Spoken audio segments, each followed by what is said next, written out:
Hello and good evening, and I would like to present to you once again tonight another episode of Face Off. And as you see from the front of your screen and the title of the video, I am going to focus on two British hard rock, prog rock artists, Deep Purple and Uriah Heep.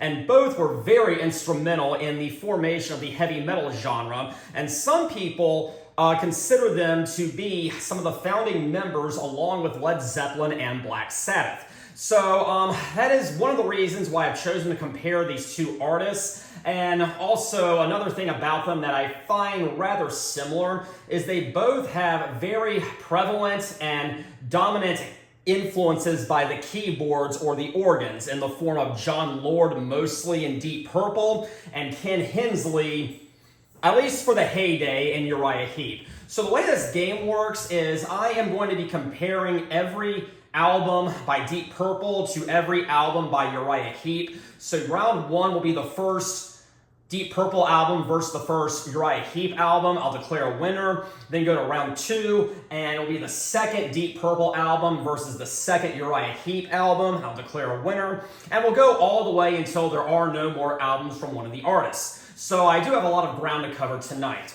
Also, I'd just like to remind you that this is purely my subjective opinion. I kind of ticked some people off the last time I tried to do this, so hopefully that doesn't happen this time. We'll just have to wait and see.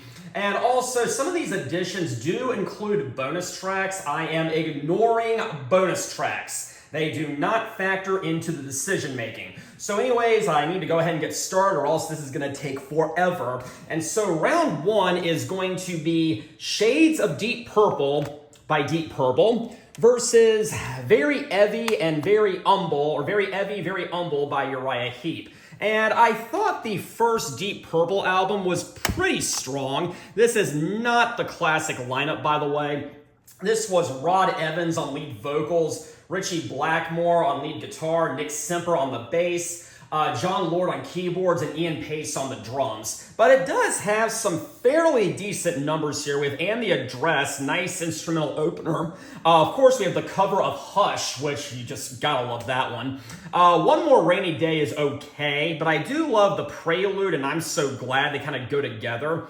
Mandrake Root is a great, it's a great song. It's not quite an instrumental, but yeah, we do have a few more covers. I'm not a big fan of the cover of Help, and Hey Joe could have been a little bit better. But going over here with Uriah Heep, Very Eavy, Very Umble, it begins with the mighty, thunderous Gypsy. Walking in Your Shadow is a very catchy song. I love that one. We have a cover of Come Away Melinda. It's kind of dark and kind of eerie, or kind of melodic, I guess. It's okay. Lucy Blues isn't my favorite, but man, Dream Mare. La la la la la la la la la.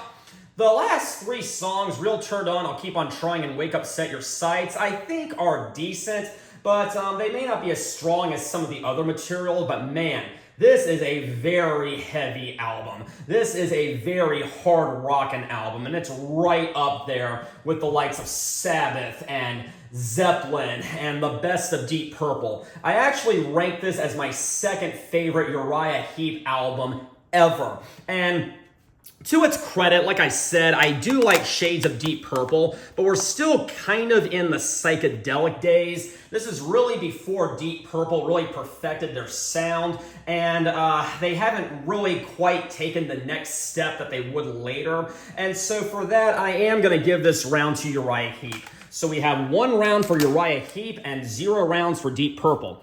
So let's see how round number 2 goes. We have the second Deep Purple album, the Book of Taliesyn. Did I say that right?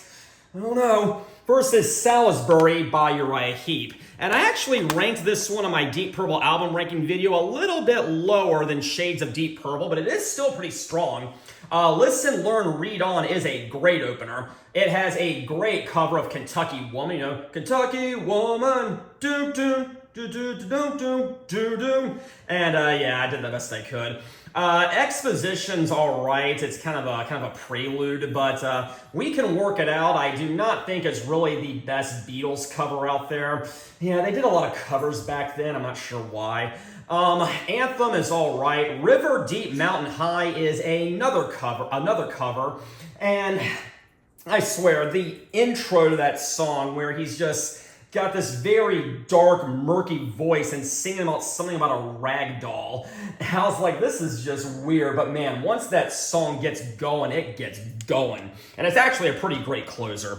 Salisbury, however, I think does very well. Bird of Prey, some nice operatic vocals on there from David Byron. It's great.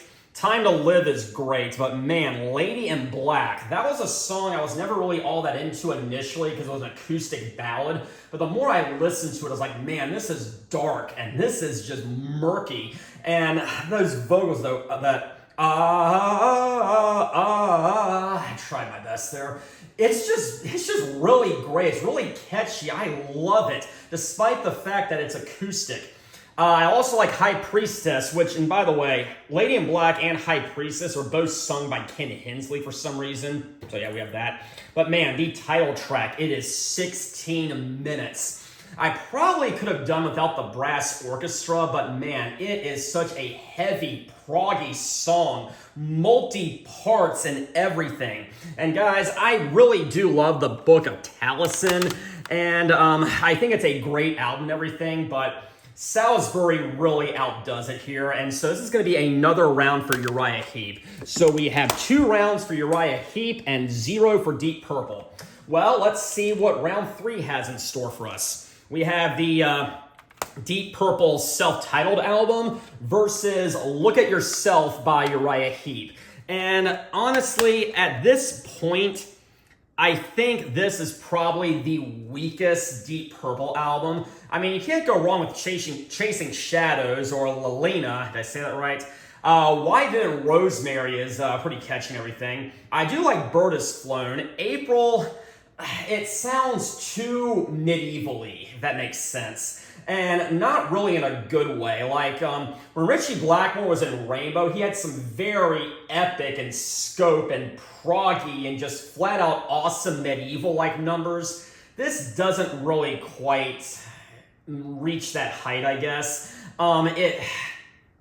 It's not really metal or rock or anything. It really has, you know, it sounds like medieval instrumentation, which I just am not really all that into, and it just really kind of drags a bit. Look at Yourself, however, is freaking awesome. Title track is fast, and those keyboards sound so heavy. Uriah Heep does this often. They are able to make an instrument that doesn't really sound all that heavy and make it sound heavy. Ken Hensley sings that one also. I Want to Be Free is great. It sounds like folk music, at least the style does, but man, it gets cranking, and I love I Want to Be Free. July Morning is a great proggy song.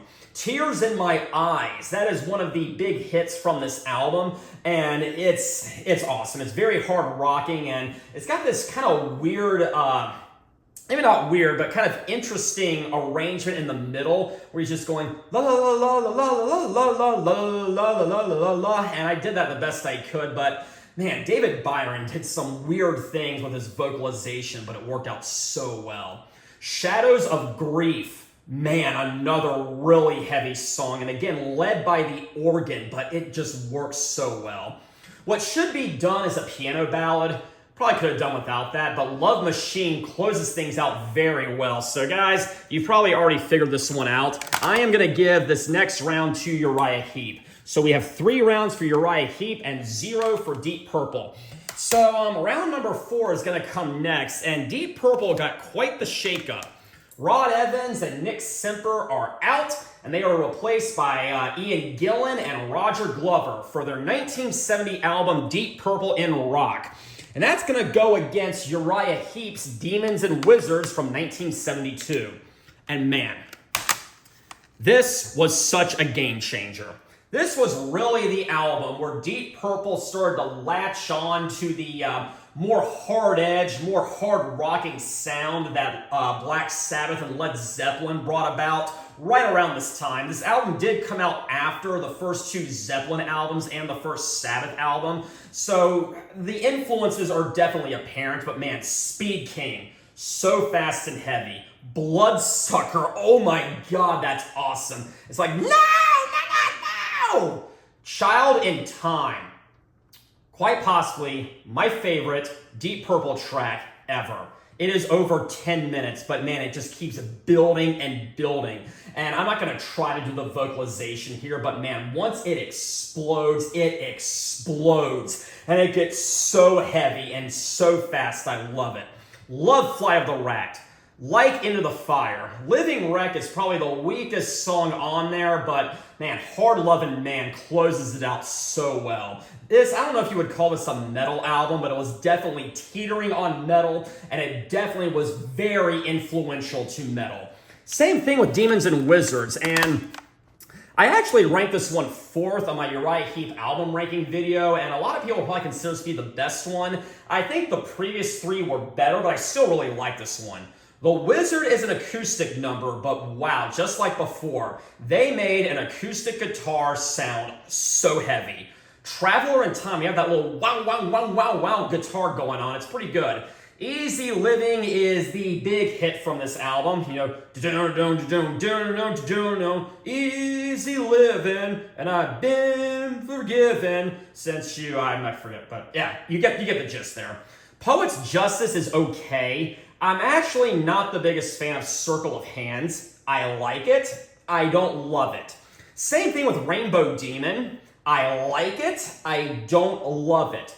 All My Life is a pretty catchy song, but we have a 2-part suite at the end, Paradise and The Spell. I guess it could be considered 2 numbers that are just joined together. I don't know, you be the judge on that, but they do flow together, so there's not really a break going from Paradise to The Spell. It's 12 minutes. 12 minutes, 41 seconds, actually. And it's a good prog track. I mean, at least, especially towards the end, it starts to get really, really fast and heavy. Great way to close the album. But guys, to be perfectly honest, Demons and Wizards is no match for In Rock. It was not even close. Deep Purple is easily going to win this round. Again, guys, I love Demons and Wizards, but maybe not as much as some other people. Round 5 is next, and we have the 5th Deep Purple album, Fireball, versus the 5th Uriah Heep album, The Magician's Birthday. And Fireball is almost just as good as In Rock. The title track, maybe a precursor to speed metal. A lot of heavy metal artists have said this was a definite influence on them, including King Diamond. No, no, no. Yeah, the chorus may be a little ridiculous, but it is a very slow, yet doomy song, and it goes on and goes on and goes on. I love it. Strange Kind of Woman is next. It's a rather silly song about, well, a very strange woman. I'm just going to leave it there. This right here is the US release of the CD. There is the UK version out there, and that has Demon's Eye instead of Strange Kind of Woman, but I think I do prefer Demon's Eye, but it's okay. Anyone's Daughter is well, it's not probably, it is definitely the weakest song on here.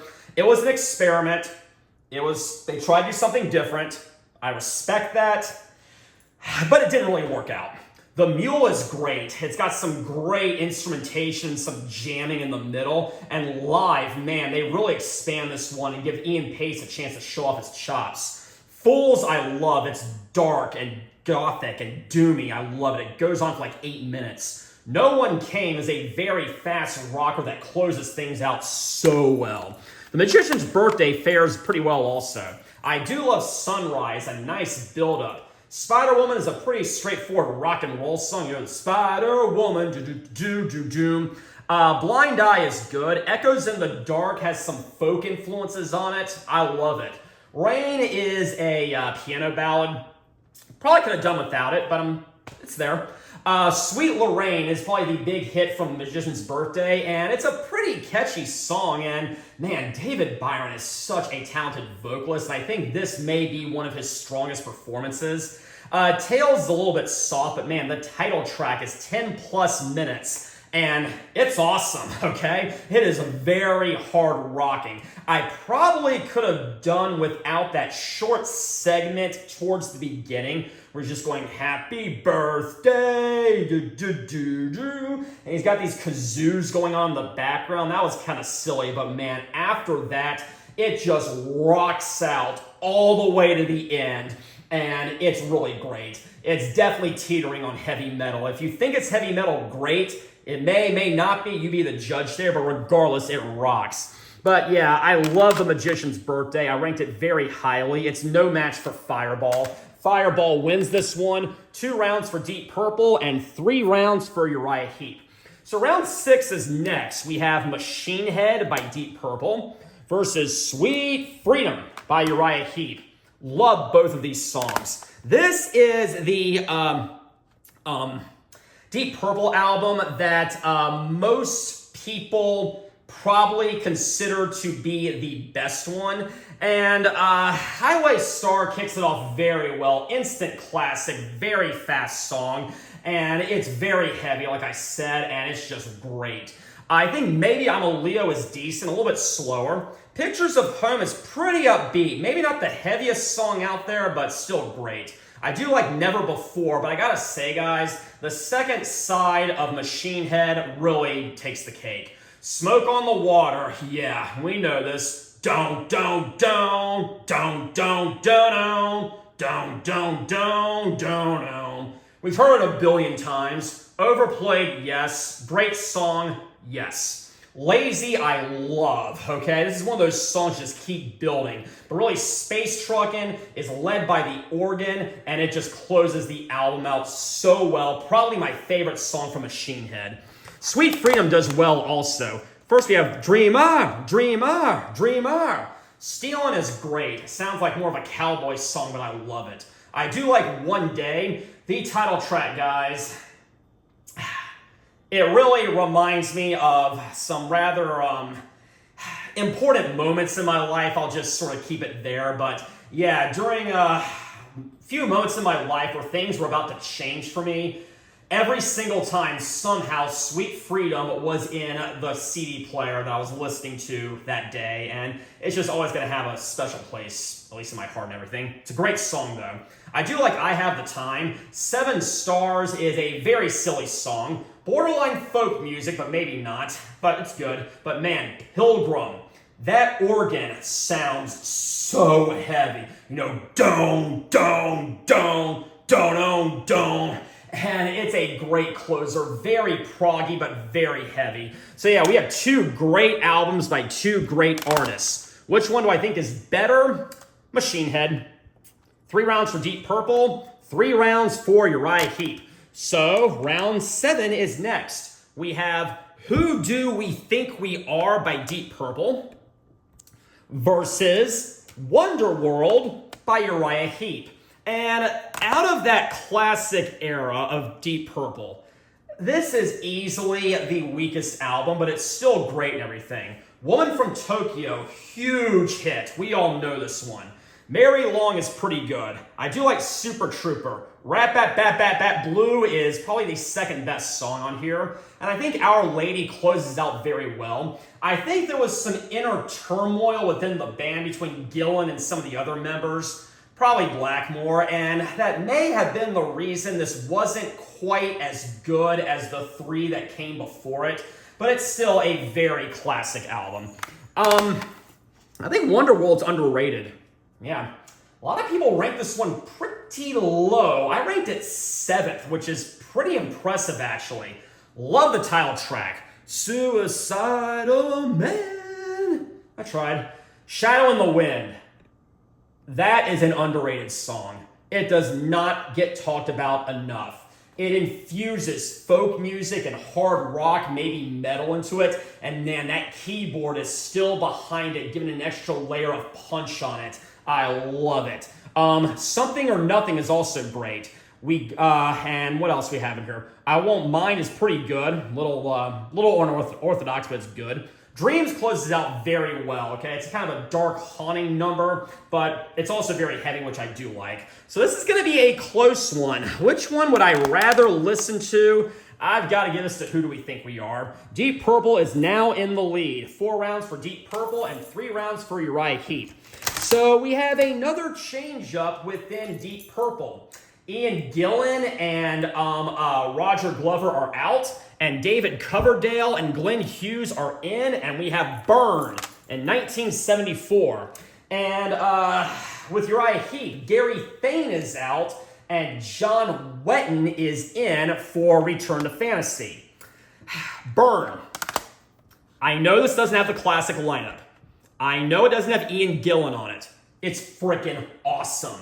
The title track is just as good as an opener as Highway Star. You know, da-da-da-da, da-da-da-da, da-da-da-da, da-da-da-da. Might Just Take Your Life is a very bluesy song, but it is so catchy. I have loved it ever since the first time I heard it. Can't get enough of it. We have Lay Down, Stay Down. Pretty decent. Sail Away really goes into funk. It's awesome. You Fool No One. And it's, again, more of a bluesy, funky song, but it's awesome. What's going on here is a little bit weaker, but man, the mighty Mistreated at the end. Very dark, bluesy number. It's just, man, like I said, you feel the guy's pain. It's so emotional. And it's been covered so much by Whitesnake and Rainbow and Glenn Hughes. Everyone seems to want to cover this one. A200 is a synthy instrumental. It's not the worst thing ever, despite what some may tell you. Yeah, guys, Return to Fantasy is a serious downgrade. I rank this one like 17th or so. I do not have a whole lot of love for this one. It's just, we really lost the punch that was apparent on the last 4 albums. Just something was missing from this one. It just sounds flat. The title track is okay. Devil's Daughter is okay. I do not like Prima Donna. I do not like Beautiful Dream. I mean, Beautiful Dream, David Byron sounds like King Diamond on that one, actually. It's kind of freaky and everything, but I do not like it. And the rest of the album doesn't close things out very well. Not a bad album, but guys, it's no match for Burn. Deep Purple easily wins this one. That's 5 rounds for Deep Purple and 3 rounds for Uriah Heep. So we are now on round number 9. We have Stormbringer by Deep Purple versus High and Mighty by Uriah Heep. And Stormbringer is going to blow this one out of the water. Now, I may have said earlier that Burn was making a shift more towards blues and funk and soul music. This definitely took it a step further and fully embraced those influences that were just hinted at on Burn. But man, the title track is heavy. One of the best Deep Purple songs ever. You know, no. Love Don't Mean a Thing is all right. Feels rather soul-y and gospel-y. So does Holy Man. Hold On doesn't quite do it for me, but man, Lady Double Dealer sure as heck does. It's very fast and very heavy. I know Ritchie Blackmore didn't really like this album all that much, and I understand that, but man, there were still some traces of hard rock, early metal on here. It was awesome. You Can't Do It Right with the One You Love is kind of more of a blues number. I do like Highball Shooter. The Gypsy is considered to be one of the best songs on here. I like it. Soldier of Fortune is more of a dark, haunting ballad, and I think it's all right. David Coverdale apparently really loves that song. I just like it. But yeah, High and Mighty is so far from what I would consider to be a good Uriah Heep album. I rank this one very low. One Way or Another is okay. I think John Wetton sings that one. Misty Eyes, I know that's one of the big hits from this album. I've never taken to it. Nor did I like Can't Keep a Good Band Down. What else are we on here?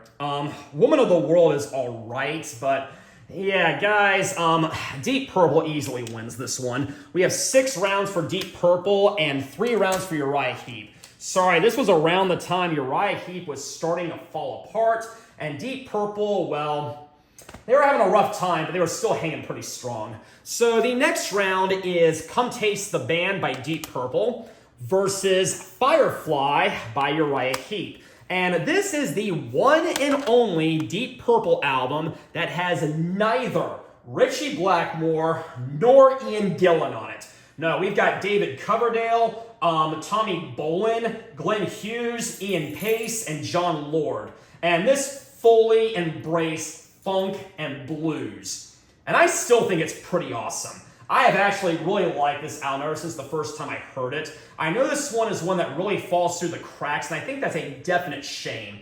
I like Coming Home, very fast, very heavy. Lady Luck is catchy. Getting Tighter still is maintaining those funk influences. It's great. Glenn Hughes sings that one. I like Dealer. I like I Need Love. Drifter is good. Love Child, man, that song is so dark. That song is so funky. It's just great. I probably could have done without This Time Around. If you like that one, sorry. I don't like it all that much. But You Keep On Moving closes out very well. And that's actually the only song on here that's a duet between David Coverdale and Glenn Hughes. Firefly, I think, was a big improvement over the last two Uriah Heep albums. There was another change up here. John Wetton and David Byron are out, and they were replaced by Trevor Bolder and John Lawton. And yeah, John Lawton, formerly of Lucifer's Friend, he's a funny little guy. And I was really happy when I heard that he was actually in Uriah Heep, but unfortunately, the albums he had were not the greatest. But I do like Firefly, by the way. Hanging Tree, love that one, very fast. I like Been Away Too Long.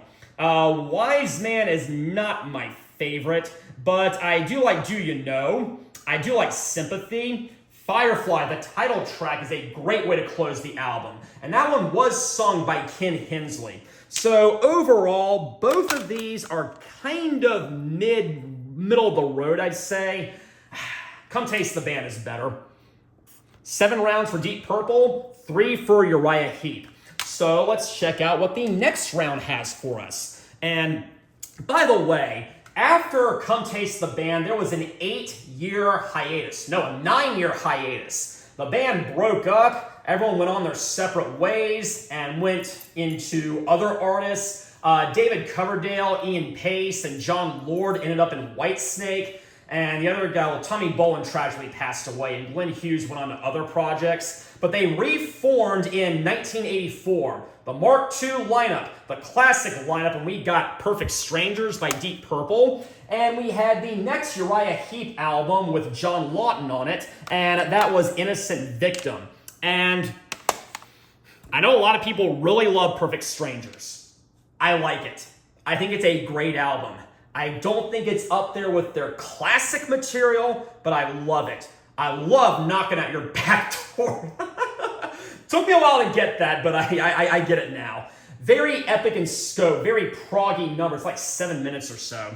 Under the Gun is good. Nobody's Home is good. The title track is good. Gypsy's Kiss is all right. I do like Not Responsible. And I'm not counting Son of a Lyric because that is a bonus track. Innocent Victim, on the other hand, up to this point, this is the weakest Uriah Heep album. Up to this point. And I don't know what it was. John Lawton was on a very heavy Lucifer's Friend album, but this one just really seems to have the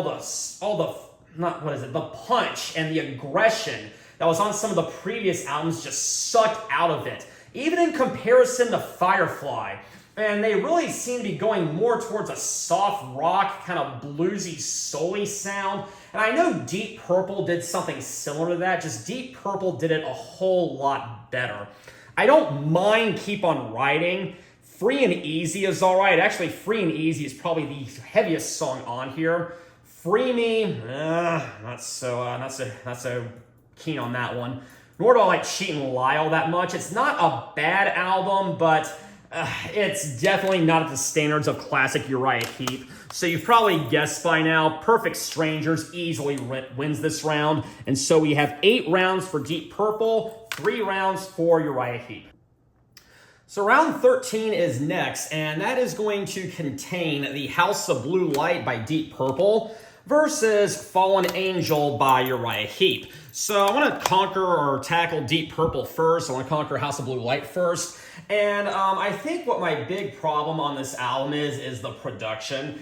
I thought that Perfect Strangers was a nice return to form after regrouping, but here they really seem to be very highly influenced by a lot of the styles of music that were very popular in the 1980s, particularly the late 1980s. And so we have kind of a more polished sound than we've grown accustomed to. But I mean, the songwriting really isn't that bad. Bad Attitude has a very nice organ intro and it moves to a pretty catchy mid-tempo rocker. Really like it. Unwritten Law, I'm not really writing home about that one, but I mean, it's okay and everything. I do like Call of the Wild. Nice beat, nice rhythm, good punch to it, overall good. Mad Dog is pretty good as well. I do like Black and White. It's actually got a harmonica intro, which I kind of wouldn't have expected on an album like this, but you know, love it all the same. Hard Lovin' Woman is track number 6. I think this is supposed to be the big hit from this album, and it's okay. Probably harkening back to Hard Lovin' Man off the N-Rock album. Maybe not. Feel free to educate me. That's all right. But yeah, Strange Ways I also like, but yeah, what is it? Mitzi Dupree. I am not the biggest fan of that song. I'm sure some people out there like that one. I don't really. However, over here we have 1978's Fallen Angel by Uriah Heep. And at this point in their discography, this is now, in my opinion, their weakest album. And like I said, like the aggressive hard edge that they had been grown accustomed to, where they had a really powerful bass, a really heavy, powerful keyboard and organ, it just seems to be gone. Like, I don't feel like there's much under the surface on this album. Woman of the Night is okay. I like it. I don't mind One More Night. What Do You Say is not bad. Save It. That's track number 7. Has a very stomping, heavy beat to it. It's kind of a heavy track. I like it. And I do like I'm Alive. However, guys, the rest of this album really, the album itself isn't really that great. Those were the highlights, but yeah, the low points I really can't get behind. Especially Come Back to Me. Sounds like a Queen ripoff, and not a good Queen ripoff. I do not like the title track. So really, guys, this is really going to come down to the sound and the songwriting, I guess. I actually would rather listen to House of Blue Light over Fallen Angel. There is some good stuff on Fallen Angel, but it is definitely one of the weaker Uriah Heep albums for me, and I did make that clear on my Uriah Heep album ranking video. So we have another round for Deep Purple.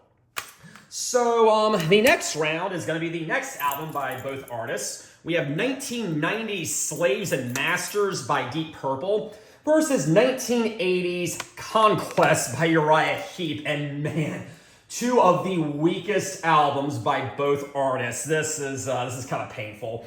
Slaves and Masters. This is the one Deep Purple album that has Joe Lynn Turner on it. Ian Gillan left once again due to some creative differences and was replaced by Joe Lynn Turner. So we have Joe Lynn Turner, Richie Blackmore, Roger Glover, Ian Pace, and John Lord. Let that sink in for a second, because every single one of those members was at one point in either Rainbow or Whitesnake. I am not joking. That is true.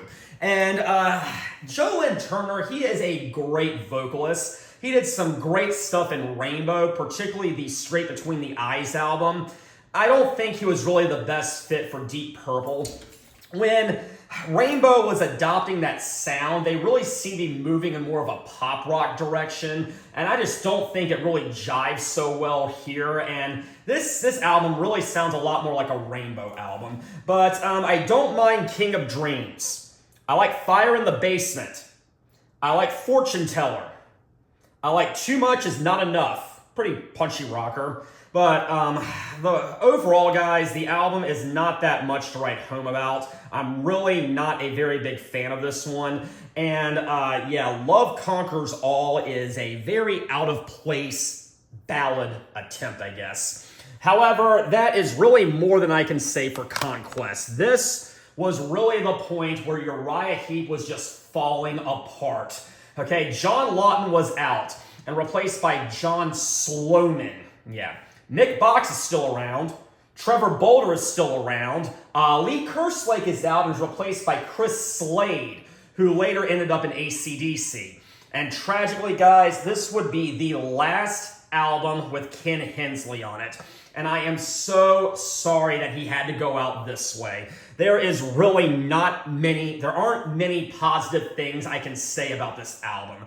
I mean, No Return and Carry On, I think. They're not horrible, but none of them are good. The production sounds awful. The sound sounds awful. I am sure John Sloman is a very talented vocalist. I do not like him on this album. I've not heard him on anything else, so I'm not trying to judge him just based off this one album, but man, this album is so not delivering. And I really wish they had just, hit the reset for a second and then tried to wait till they could come up with something competent, but they so did not do that here.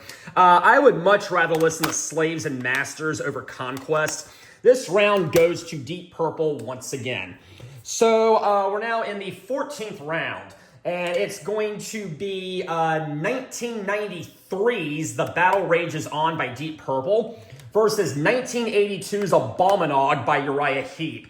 And this was the last album with the Mark II lineup by Deep Purple, which is the most famous lineup. And it can never reform because John Lord has sadly and tragically passed.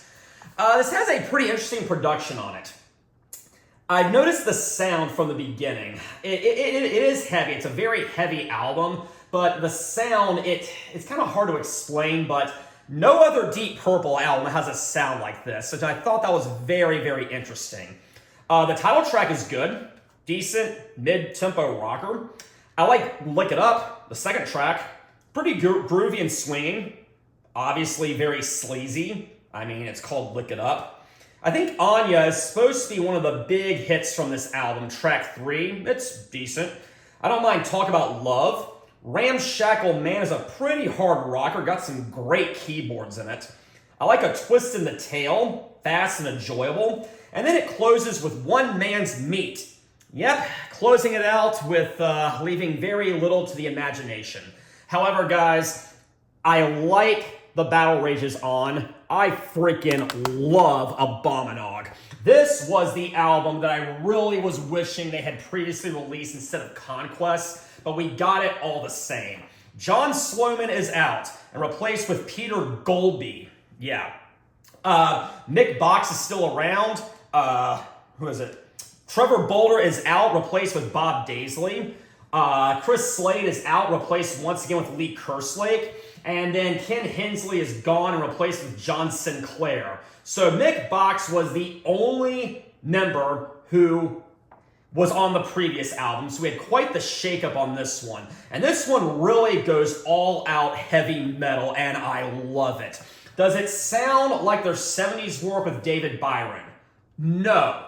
It's a completely different band, but it's still incredible. I still love the sound, and I love the songwriting. And by the way, that cover art, as ridiculous as it is, it's awesome. There are quite a lot of covers on this album. That's fine. I love Too Scared to Run. Chasing Shadows is great. I love Hot Night in a Cold Town. I love Running All Night with the Lion. That is freaking awesome. That's the Way That It Is probably one of the weaker ones on there, but I do like Hot Persuasion and Think It Over. Let's think about that for a second. Let's think that over, actually. Let's go back here. Let's see. Yep, track 11, a bonus track. Single, an A-side single. This song was actually written during the Conquest sessions, and it was actually released on that bonus edition of Conquest that I have. They re-recorded it, and they put it on the Abominog album, and it sounds so much better on the Abominog album. Abominog is awesome. I love almost everything about it, and this was the album that I'm sure that a lot of people had wanted for such a long time. Abominog is better than the Battle Rages On. We have 4 rounds for Uriah Heep and 10 rounds for Deep Purple. So we're now up to round, 15.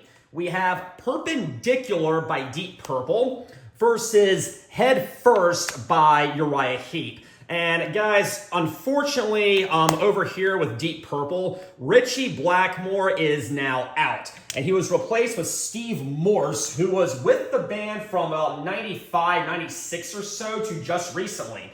He just left, I think, in 2024, so I mean, that's 28 years. He was with them for a very long time. They sound very rejuvenated on this album. The sound is much better. The last couple Deep Purple albums were a little underwhelming, but I really love the sound on Perpendicular. I like Vavoom, Ted the Mechanic. How do you say that? Soon Forgotten is the 3rd track. It has a great keyboard intro by John Lord. Pretty crazy song, actually. But guys, sometimes I feel like screaming. Track 4 right there. This is kind of hard to read. That, I think, is the big hit from this album. The one time I saw them in 2018, they played Sometimes I Feel Like Screaming. And I did not own the Perpendicular album at the time, and so I had never heard this song. I'm like, wow, this is funky. This is creative. I love the rhythm on this. And I just could not get enough of it. I'm really glad they played it. And after that, I went out and bought the Perpendicular album, and I'm really glad that I did. Some other good ones on here. The Aviator, which is over there. Yeah. Nice acoustic intro. Nice acoustic number, actually. Pretty catchy rhythm. I like A Castle Full of Rascals and Somebody Stole My Guitar. Very heavy. But over here, we have Head First by Uriah Heep. I'm going to have to kind of zoom in a bit right there. Remember, we are not counting bonus tracks. Well, anyways, this one continues the same hard edge that had been introduced on the Abominog album, but this one is really starting to sound a little bit more like Foreigner. I am not complaining, because I actually really like Foreigner, but it may not be quite as heavy as the first album, because we do have kind of more of a pop rock sound on it, but it's still really good, okay? I love The Other Side of Midnight. Stay on Top is very heavy. Sweet Talk is good. Red Lights is right there, okay? Very fast song, heavy slick guitar intro, love it. But I'm telling you, Weekend Warriors, the last song, the closing song from this album, it is an underrated Uriah Heep song. It's hard rocking, it's got a punch to it, it really hits where it's trying to hit. It's like, Weekend Warriors! I did the best I could there, but yeah, I mean, I think it's a great song. It was a great way to close the album. And so for that, I really do love Head First. And I believe I ranked this kind of towards the middle of my album ranking. So which one do I like better? This is a very close call. I would not put either of these up with their classic material, but I do really love both of them. I think I'd rather listen to Perpendicular. So I'm going to give this next round to Deep Purple. So we have 11 rounds for Deep Purple and 4 rounds for Uriah Heep. But that doesn't mean Uriah Heep can't catch up in the next round, because we have Abandon versus, Equator. Maybe not. Yeah, let me just try to stay positive here. Abandon is it's again continuing the sound that had been reintroduced on the Perpendicular album. It has the exact same lineup, and I really do love it. Any Fuel Know That. Did I say that right? It's the leadoff track. Pretty slow and sludgy, actually, but I do love it. Almost Human is the second track. Very fast and heavy. I'm not the biggest fan of Gillan's vocals on this one, okay? The song is great. Everything is great. I mean, even Ian Gillan is great, but I think he was much stronger on some of his other stuff, or some of their other stuff. Don't Make Me Happy is all right, kind of slow, but man, Seventh Heaven, That is the 4th track. Very underrated Deep Purple track, and I love the contrast that it's continuing to produce between the soft and harder edge segments. Love it. Fingers to the Bone is kind of an acoustic-y ballady number. It's all right. I do like Jack Ruby. 69, down there. It's a very fast and very heavy song. It's really good. Evil Louie is decent. And then finally, guys, at the end, we have a remake or a re-recording of Bloodsucker. Except it's respelled blood. B-L-U-D sucker. Not B-L-O-O-D sucker. I'm not sure why they did that. The original's better, but whatever. I like this version also. Yeah, guys, Equator. A lot of people in my Uriah Heep album ranking video got mad at me because I did not put this one last. I put Conquest last. Guys, I still think that this album is a very pathetic attempt at an 80s pop sellout, okay? This is their second worst album in my opinion, and it would be the last with Peter Goldby. It would also be the last with John Sinclair. Bob Daisley wisely skipped this one. He probably got back with Ozzy Osbourne. And Trevor Bolder came back, and it's a shame that this was his big, reunion with the band. But obviously, guys, I am going to give this one to Deep Purple. So 12 rounds for Deep Purple, and then 4 for Uriah Heep. So coming up next, we have Bananas by Deep Purple versus Raging Silence by Uriah Heep. And guys, I know there are a lot of people out there that rank Bananas very close to the bottom, and that is fine. I freaking love this album. I don't know what it is about it. I just really love it. Unfortunately, John Lord is now gone. He's been replaced with Don Airey, who I believe is still with the band even today. So, man, he's been with the band for over 2 decades. Pretty crazy. But we're going to have to kind of zoom in here. So what do we have on this one? House of Pain. Very heavy, very crunching opener. Love it. I love the sun goes down. Very heavy, great rhythm. Haunted. It's a ballad. Not the best. That's all right. Razzle Dazzle, and by the way, these songs are not in order, it seems. Razzle Dazzle is a very silly song, but still enjoyable. Silver Tongue, man, very snarling rocker. It's great. Walk On is a little bit more bluesy, which is interesting because I thought that Ian Gillan didn't like the blues. Maybe he came around. It's all right. I do like Picture of Innocence. Very groovy rhythm. The title track is great, very fast, and it's got a harmonica in the background. Still sounds almost bluesy, and I love it. Doing It Tonight is very great. It's very upbeat, very heavy. I love it. Now, Raging Silence is by Uriah Heep, and this was released in 1989. And there was another shakeup on this album in terms of the lineup. Peter Goldby is out and replaced with Bernie Shaw, who is still with the band today. Mick Box was on it. Trevor Bolder was on it. Lee Kerslake was on it, and let me think. John Sinclair was also out, and he was replaced as well. But anyways, we have a cover of Hold Your Head Up. I like it. Pretty good cover. Hold your head up. Hold your head up. All right. Blood Red Roses is very fast, has a very 80s pop feel behind it. And it may be teetering on 80s pop, but it is nowhere near the abomination of Equator, okay? It perfectly balances the more pop influences with the more hard rocking influences. I do like Voice on My TV, the 3rd track. I do like Rich Kid, very heavy, crunching guitar intro. Bad Bad Man is good, and Rough Justice is a very hard-hitting, aggressive closer. When the War Is Over is another cover, and it's not quite as good. In fact, it's nowhere near as good as Hold Your Head Up, so I can't really quite endorse that one, but the album overall is very solid. Now, guys, a lot of people here may expect me to pick Uriah Heep on this one, and that's fine, but I just really love Bananas. I'm going to give this a Deep Purple. Hope I don't get crucified in the comments for that one. I think I'm supposed to hate Bananas, but I don't. So what are we on now? That we're now around round 18. Yeah, 18 sounds about right. We have Rapture of the Deep by Deep Purple versus Different World by Uriah Heep. And I gotta say, Rapture of the Deep, I am not the biggest fan of the production on this one. It sounds kind of flat to me. Feel free to disagree with me. That's fine.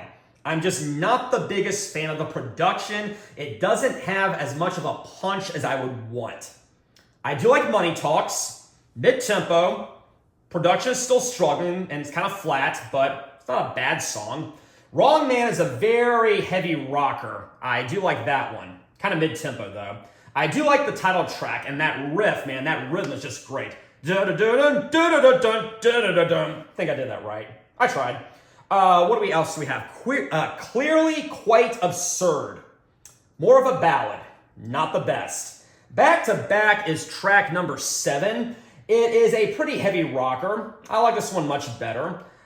Kiss Tomorrow Goodbye is very funky, actually. It's got a very funky drum beat at the beginning.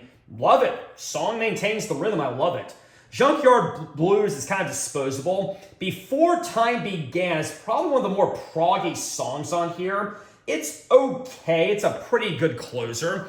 So coming over here to Different World by Uriah Heep. This is also, sadly, one of the lesser Uriah Heep albums. And really, it just, once again, like Rapture of the Deep, sounds kind of flat. Okay? I don't mind Blood on Stone. Pretty heavy opener. Which Way the Wind Blows, Which Way Will the Wind Blow, is also pretty good. I do like the title track. Step by Step is track 6. I like that one. I like 7 Days, but I really do not like All God's Children. I do not like All for One. And I do not like First Step. So unfortunately, those are kind of the weaker ones on there. So I'm not really saying, well, first of all, I don't dislike either of these albums. There is something on both of them that I enjoy. There's something on there on both of them for me that I really appreciate. But I'm going to have to give this round to Rapture of the Deep. Rapture of the Deep is going to defeat Different World. So we have 14 rounds for Deep Purple and 4 for Uriah Heep. Well, maybe things will turn around in the next round, which is now going to be round 19. Yeah, that sounds right. We have Now What by Deep Purple versus Sea of Light by Uriah Heep. And I thought that Now What was a huge improvement over Rapture of the Deep. I was listening to this one just recently, and man, I really kind of like this album. Rapture of the Deep, like I said, was kind of flat. This seems to have corrected that. I think this was the first album where they joined forces with Bob Ezrin. And Bob Ezrin has produced some of my favorite albums ever by some of my favorite artists ever. As for the songwriting, A Simple Song is good. Dark and moody intro, but gets heavy once it gets going. I like Out of Hand. Pretty standard rocker. It's good. Hell to Pay's good. Fast, very decent. Could have been heavier, but the chorus is powerful. Above and Beyond is another very heavy rocker. Blood from a Stone, however, is probably the weakest song from this album. It's really more bluesy, a little too soft from me, but man, Uncommon Man is, most people probably see this as the big hit from the album. And this was another song that they played when I saw them live in 2018. This and Sometimes I Feel Like Screaming were the 2 songs I had never heard before. And this one also blew me away. It's got kind of a medieval or Renaissance feel behind it, but it did it so much better than April from the self-titled album of 1969 did. Yeah, I like Uncommon Man. It's pretty good. What else do we have? We have All the Time in the World. It's okay. Not much of a punch. But the closer, Vincent Price, has an amazing organ intro. The song is dark and haunting, yet heavy, and it's a great way to close the album. Sea of Light isn't the best album out there. In fact, I think I ranked it 19th on my Uriah Heep album ranking video. It's really not bad though, okay? I really do actually like this one better than the other albums from this era. And I really don't have that many complaints about this album. I mean, the songs are well produced, they're well written, they're pretty heavy. Bernie Shaw is a great vocalist, except Dream On. I do not like Dream On, okay? That's probably my only one big real complaint from this one. But overall, it's a very competent album. And man, that cover art, did Roger Dean draw the or produce this cover art? I don't know, I forget. But yes, anyways, we have Now What by Deep Purple versus Sea of Light by Uriah Heep. Both very competent albums, but I do like Now What better. That's going to be another round for Deep Purple. So it's 15-4. All right, so now round 20. We have Infinite by Deep Purple versus Sonic Origami by Uriah Heep. And Infinite is released in 2017, and I think it's once again produced by Bob Ezrin. However, by this point, I am starting to question the production a little bit. It's starting to get kind of glossy. I wouldn't call it pop or anything, but it really just seems to have kind of lost the edge that some of the previous albums had. Maybe it's just me, but I am not the biggest fan of the sound on this album or the ones going forward. But as far as how the songs fare, Time for Bedlam's good. It is. Hip Boots is slower, but it's got a very grooving rhythm. A little unorthodox, but good all the same. All I Got Is You is the third track. It alternates between soft and harder edge segments. Kind of groovy. One Night in Vegas, very fast and very heavy, very upbeat, kind of silly though. The Surprising is track 6. Kind of dark and haunting, but it's a very interesting approach. There's a drum segment in the middle that I do actually kind of like. On Top of the World is decent, I like it, but really guys, there's a cover of Roadhouse Blues at the end. I really love that cover. I actually think it's a decent song to begin with. Maybe not my style of music, but the way Deep Purple goes about it, I really think it works very well. Blue Oyster Cult also did a cover of that on one of their live albums, actually. You need to check that out. Sonic Origami, however, unfortunately, this was my third least favorite Uriah Heep album. And honestly, guys, it's the sound. It sounds very weak, no real punch to it. And it just sounds so incredibly flat. It starts out okay, all right? The first couple of songs are pretty good, but it really falls off the cliff shortly after that. And I really am not the biggest fan of Heartless Land, track 4. No punch. Trying to be folksy, but it doesn't work like Lady in Black does. Only the Young, not so great.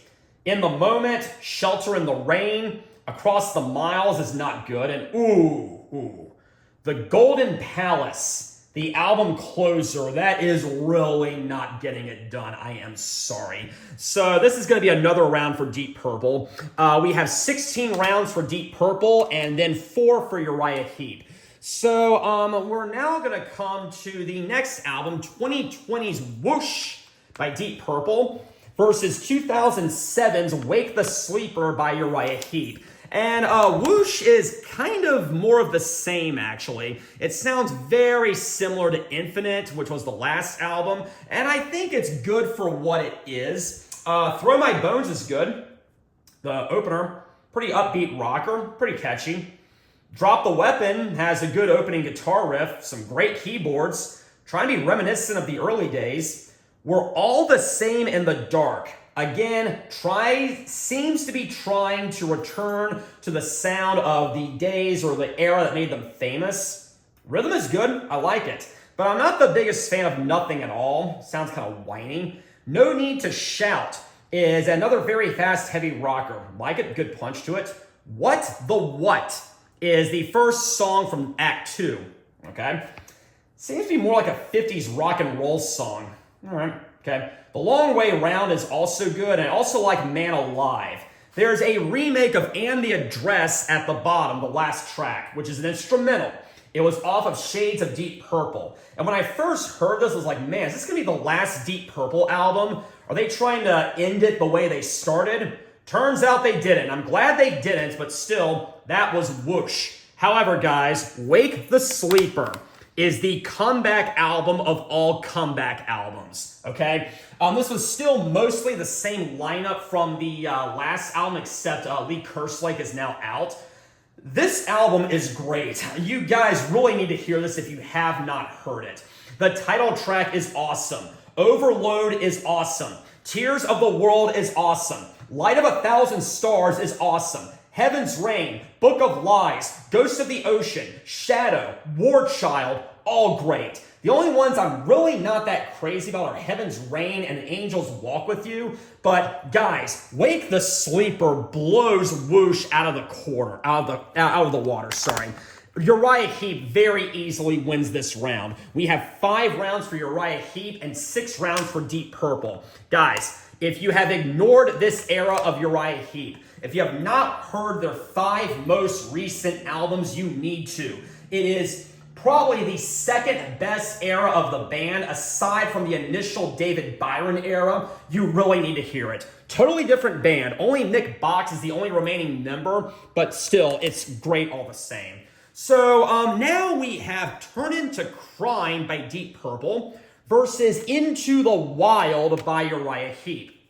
And if you remember, a few years ago, I ranked the Deep Purple albums, and I ranked this one last. And, well, I still stand by that. This is kind of stupid, okay? It's a covers album, and, yes, I'm doing the covers album again. Sorry. 7 and 7 is, I've never heard the original version, but I've heard this. I've heard the Alice Cooper version. I've heard the Rush version, and this is probably the worst one. Rockin' Pneumonia and the Boogie Woogie Flu. Oh, boy. Oh, well is not bad. Dixie Chicken, no. Shape of Things, no. We have a fairly okay cover of White Room by Cream, but last thing is Caught in the Act, and it's kind of a compilation of covers, and it's okay for what it is. They did incorporate Dazed and Confused into it, which I did kind of like. But then, guys, over here, Into the Wild is obviously going to blow Turn Into Crime out of the water. Nail on the Head is one of my favorite Uriah Heep songs. I am not joking. It is up there with the early stuff. It is great. I Can See You has such a fast, crunching guitar rhythm. It is so fast and so heavy. I'm not going to try to hum it. I can't do it, but it sounds awesome, okay? The only real songs that I think are kind of weak on here are T-Bird Angel and Kiss of Freedom. Might be why they put them at the end. Who knows? But if you've not guessed by now, Into the Wild dominates Turn Into Crime. This one goes to Uriah Heep. So we have 16 rounds for Deep Purple and 6 for Uriah Heep. So the last round is now upon us. We have Equal One by Deep Purple versus Outsider by Uriah Heep. And basically on Equal One, Steve Morse is out and he's replaced by Simon McBride. And I can definitely hear the differences. The sound, I think, sounds a lot better than the previous couple of albums. I don't know if it had to do with just Bob Ezrin producing it differently, but it sounds a lot heavier, which I really, really love. This album may be more of the same, but it's good more of the same. Show Me is good. A Bit on the Side is good. Sharpshooter is good. Portable Door is good. Old Fangle Thing is good. If I Were You, it's a little slower and bluesier. Not my favorite, but I'm Saying Nothing. Where is that? It's right there. It's good, okay? Lazy Sod, how do you say that, is a great jammer. Now You're Talking is another heavy rocker. No Money to Burn towards the end of the album. Love the rhythm of that one. Bleeding Obvious is a very heavy rocker. It's a great way to close the album. That middle section is just incredible. But guys, Outsider is better, okay? It sounds better. I think the rhythm is better of all of the songs, or most of the songs, and I don't really have any complaints about Outsider. Again, like I said, this later era with Bernie Shaw, it's incredible. You really need to hear it. Love Speed of Sound. Love The Law. I love the title track. Rock the Foundation is great. Looking at You is great. Can't Take That Away is a has a very heavy electric guitar intro riff. The keyboards accompany this song very well, definitely harkening back to the early days. Guys, Say Goodbye is a very heavy closer. Very heavy, very hard-hitting, very fast, and most importantly, it's catchy. So Outsider is going to defeat Equal One. We now have 7 rounds for Uriah Heep and 16 for Deep Purple. So Uriah Heep is going to win. However, let's go back and do this again. Maybe some of you did not want me to include cover albums. And that's fine. So anyways, the last round would have been Equal One by Deep Purple versus Into the Wild by Uriah Heep. Into the Wild is better than Equal One. So if I had not done cover albums, that would have been one round I wouldn't have done. And so without cover albums, it would be 16-6. But I did include cover albums, so it's 16-7. Deep Purple wins. So anyways, guys, thank you all very much for joining this episode of Face Off. Next time, I am returning to the new wave of British heavy metal, so I hope there's no confusion. But until then, have a very pleasant evening.